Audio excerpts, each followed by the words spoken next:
Trigger warnings for this episode can be found in the description below.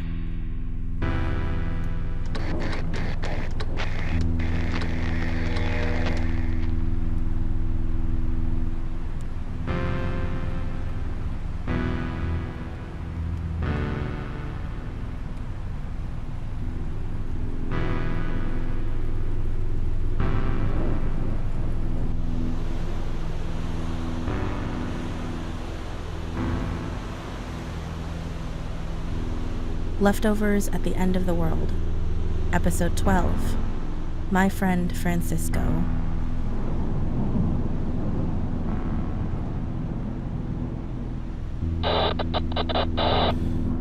Wow, absolutely unbelievable. So, did we filter out the... No, I did that. So, I apologize, listeners. That was from the reject pile. But we're also out of time, so that's it for this morning's Dream With Me segment. I promise I will not make the same mistake again tomorrow. In the meantime, if you've got a crazy dream, premonition, or a bout of spewing madness, write a letter and submit your stories to the station. Today's forecast is choppy with super cold winds, heavy rain, normal and acid, and some turbulent waters. Stay safe out there and make smart choices. And if anything changes, I'll be right here keeping an eye to the skies. Listen, can you just... I'm trying, I can't see. Ow! Ow! Ow! Ow! My fingers! Hold on! Sorry. Oh, okay. What in the depths is in here? Why is it so heavy? Oh, just some scrap and boating supplies. Couldn't have packed them in smaller crates? Or, less of them in one crate? It's all I had. Marisol! Can you turn off the radio? It's stressing me out. Seconded. Oh, yeah. Thank you. Oh, I see where you're... Back up a little. Okay. Okay, there. Drop it? Yeah.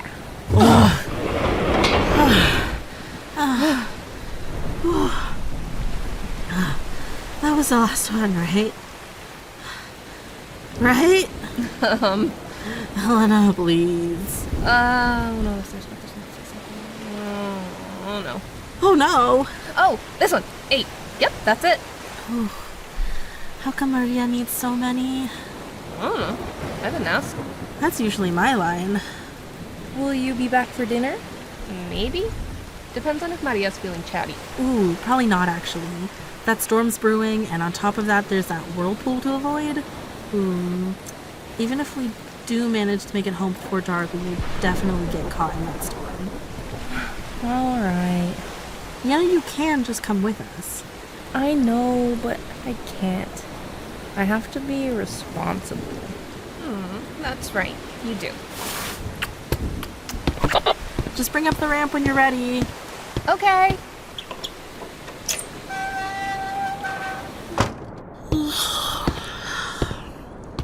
I hope this goes fast.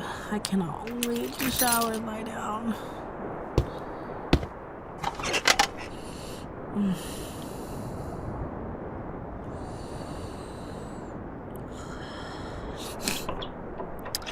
Ready? See? Thanks for letting me tag along. It's been a long time since I visited Maria. And I didn't want to make you carry those crates by yourself. I mean, I would have tried to coerce you into carrying them anyway. Were you listening to El Saguaro a few nights ago? His evening broadcast. Always. Remember what he said? You're gonna have to be more specific about it. That thing, the thing about depth creatures being like sentient. Oh yeah, I was there. You were there? What, at the station? Yeah, but also no? Wow, how descriptive. I mean, yes, I was at the station, but it was also because I was the friend Jay was talking about. You? The one who bumped into the depth creature? Yup. Ajá, ¿y por qué no me dijiste? What? I don't know, it didn't cross my mind. Anak. What? How could you not tell me? I don't know what you're talking about. It's true. You and Jay. You're right about the depth creatures. Explain, please? Look, my friends, my childhood friends, our group, one of them was a depth creature. Whoa, you're friends with a depth creature? Explain, please. Why have you never mentioned this? What was I supposed to say? How do you even bring that up in a regular conversation? We're talking about it now, so tell me. There were 3 of us. Well, 4 of us. We used to be best friends growing up. There weren't a lot of people who lived in the Yuma Sea, and there were even less kids. So, when there were other kids who lived nearby, you became fast friends, you know? Hang on, what about you? Any childhood friends pre-Marilena? Marilena. It's our ship name. You renamed the Hydrangea 5? No, it's Marisol and Elena. Marilena. You're messing with me. Yeah. And you didn't answer my question. Nuh-uh, this is about you right now. A number. Anything greater than 4. Elena. Fine. I know I say 4 of us, but Francisco was different. At first it was me, Santiago, and Maria. Honestly, we only became friends because our parents were friends. And after school, we'd go and hang out at the junkyard because it was the one place our parents wouldn't think to look for us. That sounds dangerous. It was worth the risk. None of us were snitches either, so we would all make some excuse about hanging out in the market or somewhere else. You know, in retrospect, they definitely had to know. But I guess as long as we didn't cause trouble or be out past dark, our parents didn't really care. Lucky you, most kids don't get that kind of freedom. I know. Anyway, for us, the junkyard, it was a sacred place. It was where we hung out and we could just be us. We could talk about our parents and how much they annoyed us or complain about homework. It was also the one place where we could go that didn't need boat access, but was shallow enough where we wouldn't drown if we accidentally fell in. Ooh, you swam in junk? I said it was shallow. Knee-high at the deepest. Knee-high for children. I'm surprised none of you got tetanus. You know what? Me too. Actually, there's a lot of diseases we should have gotten, but never did. Right. So one day, while the 3 of us were hanging out together, we heard a noise coming from one of the junk caves. Junk caves? What is that? It's mostly overturned boats and other things that make it a cave shape. Great for hiding out in. Super dangerous, though. You know, it kind of sounds like you should have died a lot as a kid. I'm impressed that you're still here. Just wait a bit, because you'll say that again later. Oh, jeez. Sorry, I keep distracting you. Go on. Alright. Being kids, you know, kids and curiosity, we were curious, but also scared, so we kept trying to dare each other to go inside. I mean, that didn't work, so we ended up doing a bottle cap toss until Santiago lost. You kept doing it until he lost? Sounds rigged. I mean, obviously. We really should have had a better sense of danger because sending him into a junk cave, not smart, but definitely life-changing. Santiago screamed so loud that we thought he was about to get crushed. Again, not very smart, but we ran in to rescue him. But that's where we met Francisco. He was a creature from the depths, but he was different than the others that we knew about. He was smaller and looked like he was around our ages. Whoa, so he was just a kid. Yeah. So what'd you do? Well, after we were done screaming at each other, we realized that he was hurt, and if he was smart enough to find some place to hide, then maybe it meant that we could communicate. And we were right. We asked what he was doing and if he was okay, and it seemed like he understood us. Which was exciting because we were never sure if creatures could understand Spanish or any other language. Could he actually talk back? No, he couldn't speak back to us, except to make strange noises. But intention and emotion came through just fine, so it didn't matter. Hang on, you said he was hurt. What was wrong with him? Oh, he got caught in a fishing net and it messed up his fins, so he couldn't swim very well. I mean, that's what we think, based on his injuries. So what did you do? Did you get a doctor? We couldn't. We were scared about what would happen to him if we told an adult. So we each stole a different item from our parents' medical supplies, so they wouldn't notice when it went missing, and brought it back to fix him up. He seemed really grateful, and we ended up securing the inside of the junk cave so that he had somewhere safe to stay. Well, what about his parents? Weren't they searching for him? Well, we tried to ask what had happened to him, where his home was, and where his parents were, but he seemed really sad when we asked him. We tried to pry, but it became pretty clear that something traumatic must have happened. His parents were no longer around and he couldn't go home. What's that? What did you do? We decided that he could live with us. He liked the idea, considering that he stayed.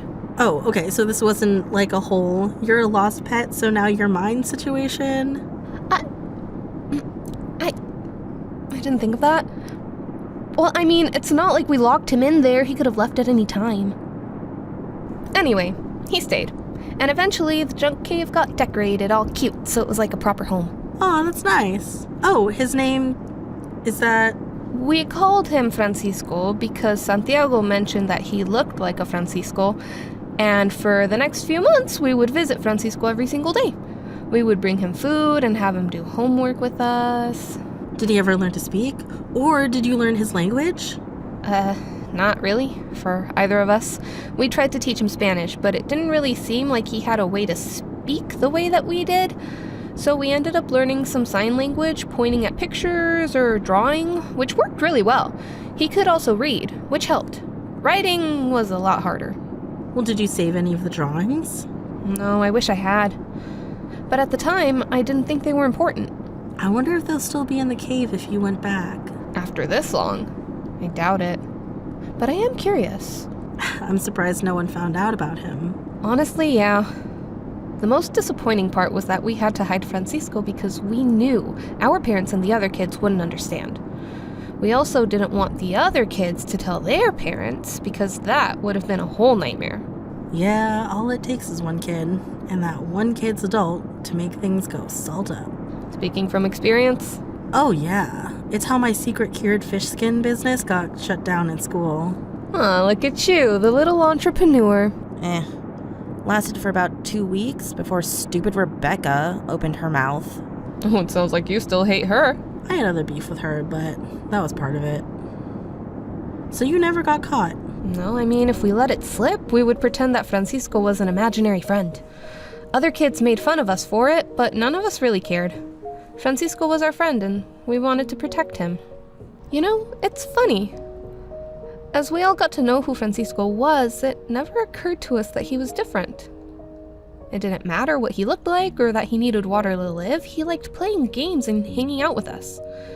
He taught us how to be strong swimmers and what sounds to make when we were underwater to talk to him.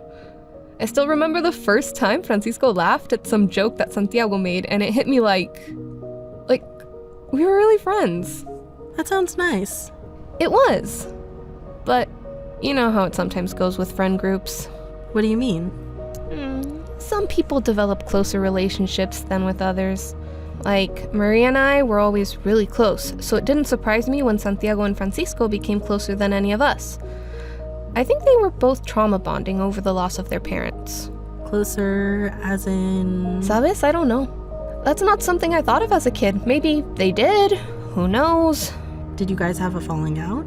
No, nothing like that. There was one afternoon where the four of us were hanging out.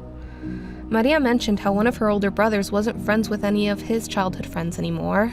Ah, it's that conversation. Yeah, that. I remember how sad we all were when she said it. At the time, none of us could imagine not being friends. We all agreed that we didn't want that happening to us. And then Santiago had this idea. He didn't say what it was at first and found a piece of sharp metal. I picked up on it right away and asked if he wanted us to have matching scars. Oh no. He said yes, but it wasn't just for a scar. Oh no, please tell me it's not a blood pact. It was exactly that. He wanted us to become family. And when we asked him to elaborate, he said that families shared blood, so that's what we needed to do. And what did you say? None of us were particularly squeamish to blood, but the idea of a self-inflicted wound, deep enough to scar and to share blood, it made me a little more than uncomfortable. I could tell that it made Maria uncomfortable too, but Francisco seemed, I don't know the right emotion, but fascinated, I think. Fascinated? I mean, I chalked it up to cultural curiosity. I didn't know. I didn't ask. I was more preoccupied on the blood pact. I loved the idea of being friends forever, but the blood? I remember that I tried to explain to Santiago that sharing blood is how you can make yourself sick. Seriously sick. The kind that lasts for a lifetime. Maria spoke up too, and we both agreed that it wasn't a good idea. We just have to trust each other and stay friends that way. But Santiago didn't really like our responses and looked really disappointed. I was going to ask if you went through with it, but your scar, I've seen it. I know, because when he was about to throw the metal shard away, Francisco stopped him. I remember because his hand just shot out and snatched it from him. It freaked us out a little because we'd never seen him move that fast. But he opened his mouth and let out a sound that none of us had ever heard before. Like what? I think he was hyping himself up because then he did it. Se cortó la mano. Estaba profundo y, ay Dios mío, sangró. It bled everywhere. Holy shit, he did it. Yeah. But then he washed the blood off and Santiago took it from him. And he did the same thing. The war cry, then the cut. And you went along with it. Oh, yeah. I mean, por supuesto. It was pretty gruesome, actually. I remember the way my heart raced, but, like, in a good way. Ay Dios, don't judge me. I won't. I wouldn't. Okay, good. Because I was excited. Maria and I got caught up in the moment, and the next thing I know, I'm holding the shard. It felt like holding the power of an old god. My heart was beating so fast, and my hands were so sweaty, and it was over in a few seconds, and damn, it hurt like hell, but it felt special. Special how? Like we properly committed to being a family. Like we were going to be friends forever. We stayed and hung out until the sun was about to set and left, but Santiago stayed behind. Was that usual for him? No, I'm pretty sure that he actually stayed back to see if he could share blood with Francisco. Did you ever regret it?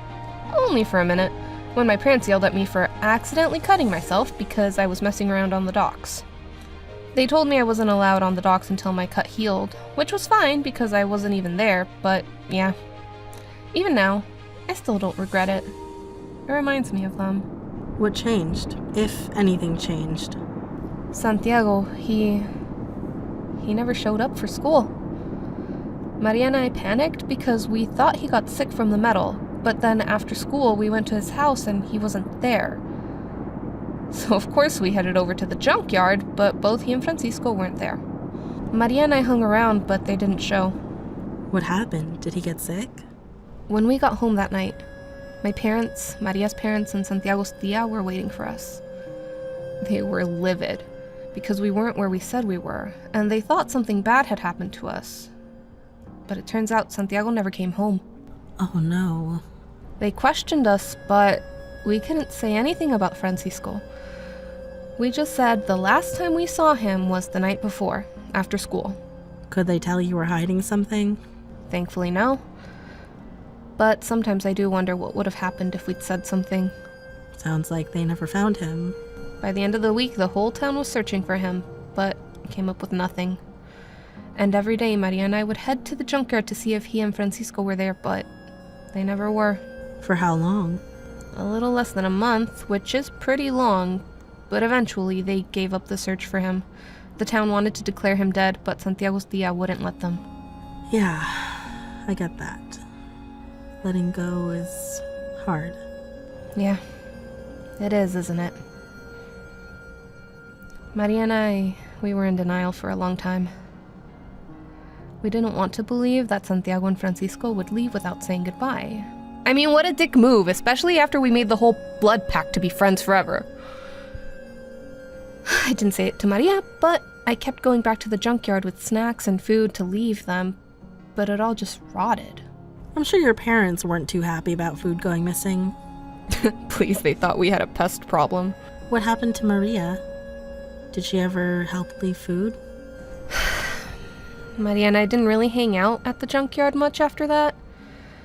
I mean, we were still friends, but it was different. You believe in a sixth sense, right? Well, yeah, I'm not one of those people. Okay, so you'll get it. Because one day I had a strange urge to go to the junkyard. I told Maria. She said she had the same feeling. So after school, we both went. They were there? No. It was still empty, but we hoped that they'd show, so we stayed. Part of me was hopeful that Francisco or Santiago would reappear like they were just waiting for us to come back. But then the sun started to go down and Maria had to leave. And you didn't? No, I needed to as well. But her parents became a lot more overprotective after Santiago went missing. She was already pushing their curfew just by being with me. I tried to wait it out, but the sun was going down fast and I couldn't risk it. Oh, I really thought you were going to say that he showed up. Well, as I started to head home, I heard a splash from the junkyard. And then when I turned around, I saw 2 depth creatures swimming around. No way! One of them was Francisco, I think. And the other one vaguely looked like Santiago. And he looked happy. Happier than I'd ever seen him in our entire lives. And Francisco, he looked happy too. Were you able to talk with them? Actually, no. I just waved at them and showed off my scar. They smiled at me and waved back so I could see theirs. Then they dove under the water and that was it. Oh, Maria, she didn't get to see them. Yeah, I regret that. I wish I'd told her to stay. I considered not telling her because I didn't want her to be jealous, but I did anyway. She was disappointed, but she said she was happy for them. Did you ever see them again? Once or twice if I could manage to stay out late enough. It was never more than a wave, though. Eventually, when I decided to leave Yuma, I left a letter in the junkyard for Francisco and Santiago, in case they ever decided to come back. Do you miss them? Yeah, all the time. Sometimes I stand on the docks and see if I can spot them under the waves. You're best friends with 2 depth creatures. That's so cool. Yeah. So they must have shared blood, right? That's what made Santiago into one of them. I think so. And you've never told anyone? Elena, that changes so much. How? It means our bloods are compatible, right? So as a species, what if they're us? I mean, what if they used to be us? Well, yeah, but we already knew that. Baxter. And all of Waddell turned into them. But were they intelligent? We don't know. I mean, I guess. Look, don't go telling anyone. I'm serious. Okay. I promise.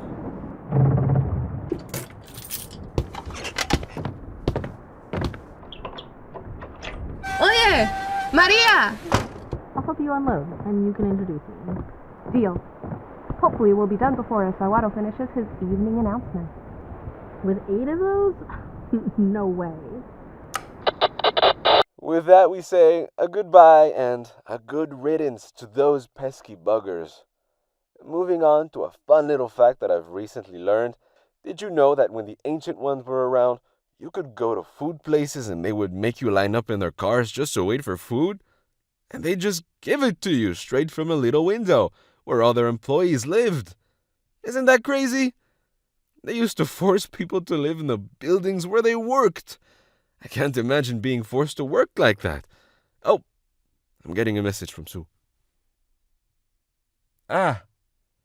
Oh, well, listeners, I feel silly. We've just received a telegram with some strong words that I am very wrong. People did not do this, and I need to do some research on something called a drive-through. I'll get back to you on that tomorrow, listeners. In a final bit of news tonight, there have been reports of glowing hooded figures out in Buckeye. Some say it's a new cult forming, while others say it's a trick of the light. Either way, I'm intrigued by both possibilities. If it is a trick of the light, I'd love to know what's causing it. Or maybe it's a sign from the old gods. Who knows? Not me, but I'd like to. So if anyone has more information on that, please Send it my way. Alright, folks. The sun is setting, so you all know what that means. Stay inside, stay asleep, and stay safe. You'll hear me again bright and early tomorrow morning. Our last song for the night is Beans, Beans, Beans by Justice for Boiled Beans. These guys must love beans, huh? Ciao. Episode 12 featured Margarita Estrella as Elena, Noel R. Leon as Marisol, Kennedi Rianne as Anak, and Manu A as El Saguaro. This episode was written and produced by Kennedi Rianne. All licensing information can be found on the website at LeftoversAtTheEndOfTheWorld.com. Thanks for listening. Marami pong salamat sa inyong pagtangkilik.